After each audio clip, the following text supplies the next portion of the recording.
আজকের পর্বের এবারের প্রতিযোগী হিসাবে মঞ্চে ডেকে নিচ্ছি কুমিল্লার প্রতিযোগী আনাস প্রধানকে। মঞ্চে আসছে হাফেজ আনাস প্রধান, বাংলাদেশের কুমিল্লা থেকে।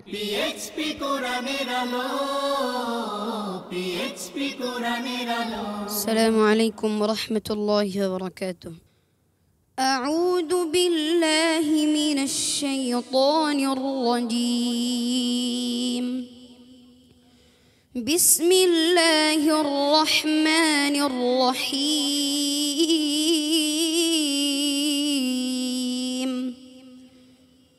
وقال موسى يا فرعون إني رسول من رب العالمين حقيق على ألا أقول على الله إلا الحق قد جئتكم ببينة من ربكم فأرسل معي بني إسرائيل.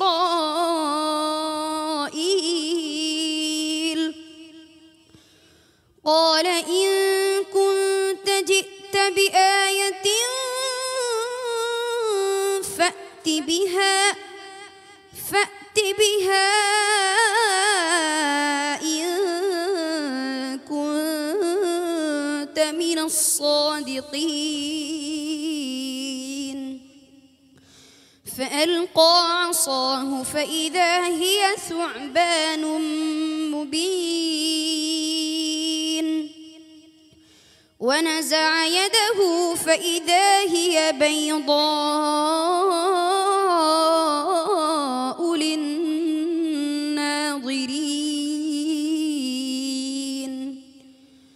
قال الملأ من قوم فرعون إن هذا لساحر عليم يريد أن يخرجكم من أرضكم فماذا تأمرون. قالوا أرجه وأخاه وأرسل في المدائن حاشرين يأتوك بكل ساحر عليم. وجاء السحرة فرعون قالوا إن لنا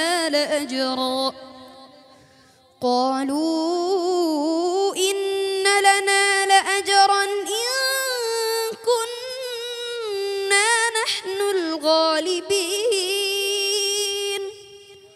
قال نعم وإنكم لمن المقربين. قالوا يا موسى إما أن تلقي وإما أن نكون نحن الملقين. قال ألقوا. فلما ألقوا سحروا أعين الناس واسترهبوهم وجاءوا بسحر عظيم. وأوحينا إلى موسى أن ألق عصاك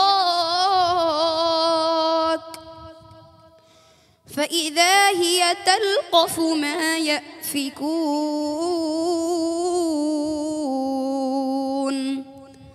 فوقع الحق وبطل ما كانوا يعملون. فغلبوا هنالك وانقلبوا صاغرين. وألقي السحرة ساجدين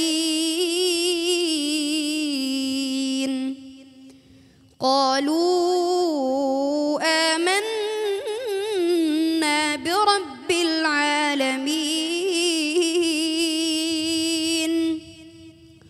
رب موسى وهارون قال فرعون آمنتم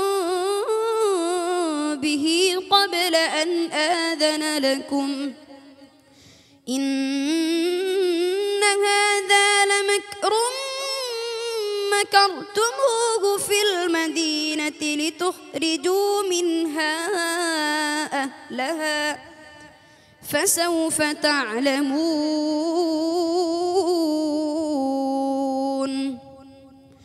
لأقطعن أيديكم وأرجلكم من خلاف ثم لأصلبنكم أجمعين أحسنت ما شاء الله تبارك الله صدق الله العظيم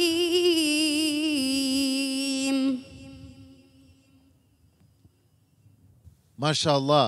আনাস প্রধান, তোমার পারফরমেন্স আমরা উপভোগ করলাম, তোমার তিলাওয়াত উপভোগ করলাম, আমাদের হৃদয় প্রশান্ত হয়েছে। সম্মানিত বিচারক মোহতারাম কারি জহিরুল ইসলাম। মাশাআল্লাহ, মারহাবা। আনাস প্রধান ছোট্ট বয়সে এত সুন্দর হাফেজ, এত সুন্দর তেলাওয়াত হিফজ করেছে 30 পারা। এই বিষয়টা তার জন্য একটা আশ্চর্যজনক বিষয়। ভালো মানের তেলাওয়াত সে উপহার দিয়েছে আমাদেরকে। তা আনাস প্রধান, তুমি আরও এগিয়ে যাও, একদিন তুমি আন্তর্জাতিক অঙ্গনে তেলাওয়াত করবে, আমি প্রত্যাশা করছি। কোরআনের আলো ফাউন্ডেশন সম্মানিত চেয়ারম্যান হাফেজ মাওলানা আবু ইউসুফ সাহেবের কাছে প্রশ্ন, আপনি তো একটি ইতিহাস রচনা করলেন, কারণ এই প্রথম বাংলাদেশের ইতিহাসে সর্বপ্রথম দেশের বাইরে সম্পূর্ণ রিয়েলিটি শোর আয়োজন করা হচ্ছে, এই কোরআনের প্রতিযোগিতার আয়োজন করা হচ্ছে। এত বড় সাহসী উদ্যোগটা আপনি কেন গ্রহণ করলেন? ধন্যবাদ আপনাকে। আসলে পিএসপি কোরআনের আলো এই প্রোগ্রামটি একটি ইতিহাস। আপনি জানেন বাংলাদেশের স্বাধীনতার পরে এই ধরনের ব্যতিক্রমধর্মী কোনো টেলিভিশন ভিত্তিক জাতীয় হিফজুল কোরআন প্রতিযোগিতা এটা কখনই ছিল না। এটা ইতিহাস সৃষ্টি করেছে প্রথম থেকে।